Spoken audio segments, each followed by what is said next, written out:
اللہ تعالیٰ کا ارشاد ہے سورۃ التوبہ میں، لقد نصرکم اللہ فی مواطن کثیرہ، اللہ نے تمہاری بہت سارے مقامات پر نصرت فرمائی، مدد کی.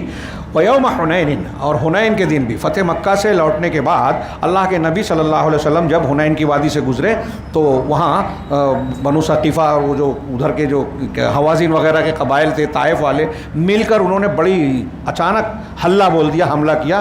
وہ معرکہ پڑھنا چاہیے. پہلے حلے میں صحابہ کرام کی غیر متوقع حملہ تھا، بڑی جمعیت جو ہے بکھر گئی. میدان میں چند اللہ کے رسول اور چند صحابہ کرام بچے تھے. پھر بعد میں صحابہ واپس آئے. تو اسی کا تذکرہ کرتے ہوئے اللہ نے کہا کہ حنین کے دن بھی مدد کی. کب؟ جب اذ اعجبتکم کثرتکم، جب تم کو تمہاری کثرت نے لبھایا. بدر میں کم تھے، فتح ملی. تو اس دن بڑی تعداد میں تھے، تو بعض صحابہ نے کہا کہ آج تو ہماری بڑی تعداد ہو گئی، اب کوئی شکست نہیں دے پائے گا. تو اللہ تعالیٰ نے کہا کہ تعداد اہمیت نہیں رکھتی. جب تمہاری تعداد نے تم کو جو ہے لبھا دیا تھا، فلم تغن عنکم شیئا، لیکن اس تعداد نے تم کو کوئی فائدہ نہیں دیا. وضاقت علیکم الارض بما رحبت، اور زمین تمہارے اوپر تنگ ہو گئی کشادگی کے باوجود. ثم ولیتم مدبرین، پھر تم پیٹ پھیر کر بھاگے، میدان چھوڑ کر نکل گئے. لیکن اس کے بعد ثم انزل اللہ سکینتہ علی رسولہ وعلی المؤمنین. یہ محل استشہاد ہے ہماری بحث سے تعلق. پھر اللہ نے اپنی سکینت کو نازل کیا. اللہ نے اپنی سکینت کو نازل کیا اپنے رسول پر اور مومنین پر. وَأَنزَلَ جُنُودًا لَمْ تَرَوْهَا، اور ایسے لشکر اتارے جو تم نے نہیں دیکھا. وَعَذَّبَ الَّذِينَ كَفَرُوا، اور کافروں کو عذاب دیا. وَذَلِكَ جَزَاءُ الْكَافِرِينَ، اور یہ کافروں کا بدلہ ہے.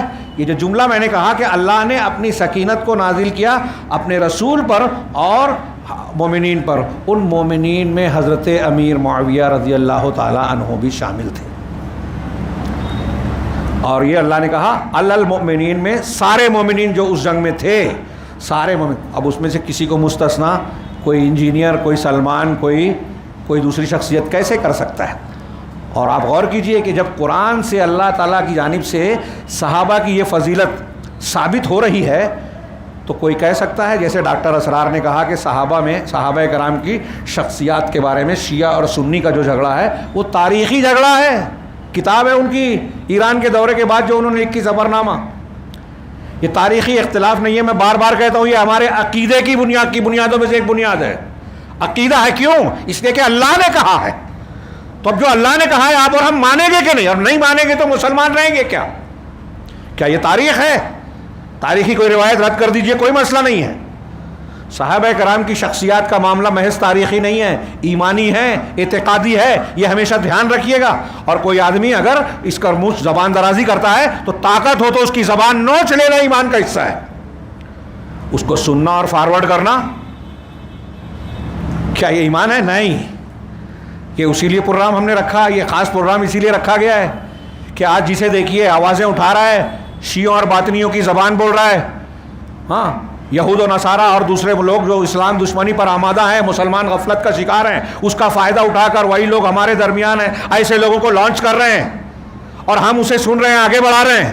اور اپنے قرآن و حدیث کی ان تعلیمات کو فراموش کر رکھا. یہ قرآن کی ایک آیت میں نے پڑھی، قرآن کی جتنی آیتیں صحابہ کرام کی فضیلت میں ہیں ساری کے ساری سارے صحابہ کے لیے، وہ چاہے پہلے مسلمان ہوئے یا بعد میں.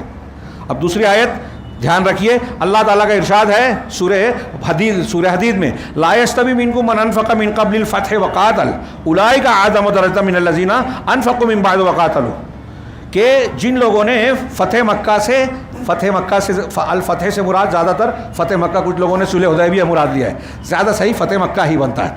تو جو لوگ فتح سے پہلے جن لوگوں نے خرچ کیا اور قتال یعنی جنگ کی یعنی جہاد کیا، وہ دونوں بعد والے اور وہ برابر نہیں ہو سکتے. یہ لوگ جنہوں نے پہلے کیا یہ زیادہ بڑے درجے والے ہیں ان لوگوں کے مقابلے میں جنہوں نے بعد میں خرچ کیا اور قتال کیا.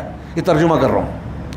فتح مکہ کے بعد جن لوگوں نے اللہ کے راستے میں خرچ کیا اور جن لوگوں نے اللہ کے لیے کے راستے میں قتال و جہاد کیا، ان کا درجہ پہلے والوں سے کم ہے، پہلے والوں کا زیادہ ہے. لیکن اگلا جملہ دھیان دیجئے جو پچھلے ہفتے بھی میں نے کہا تھا، اور اس کو یاد کر لیجئے قرآن کے اس ٹکڑے کو ترجمے کے ساتھ. وَكُلًّا وَعَدَ اللَّهُ الْحُسْنَى، اور اللہ نے ہر ایک سے الحسنہ کا وعدہ کیا ہے. اور الحسنہ سے مراد کیا ہے؟ جنت ہے.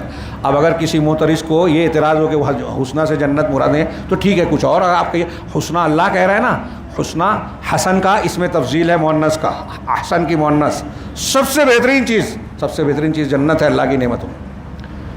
تو سب سے بہترین چیز کا وعدہ کیا کس سے اللہ کہہ رہا ہے؟ جو پہلے فتح مکہ سے پہلے اسلام لائے اور فتح مکہ کے بعد اسلام لائے۔ اب یہ اگر کہہ رہے ہیں کہ حضرت امیر معاویہ نے فتح مکہ کے دن اسلام قبول کیا، حضرت ابو سفیان نے بھی اور ان کے بھائی یزید نے بھی، حضرت امیر معاویہ کے بھائی بھی تھے ایک یزید، ابھی تذکرہ آئے گا، اور بیٹے بھی ہوئے بعد میں، تو یہ لوگ سب کے سب ہندا ان کے والدین نے، بھائی نے، وہ خود انہوں نے، اگر کوئی کہتا ہے فتح مکہ کے دن اسلام لائے تب بھی اس آیت کے مطابق جنتی ہیں، اور اگر اس سے پہلے اسلام لائے تو جنتی ہونے کے ساتھ اونچا درجہ بھی رکھتے ہیں، فتح مکہ سے پہلے کے مسلمانوں میں ہیں۔ اور زیادہ صحیح اور تحقیقی بات یہی ہے کہ حضرت امیر معاویہ رضی اللہ تعالیٰ عنہ بطور خاص فتح مکہ سے پہلے اسلام لا چکے تھے۔ اللہ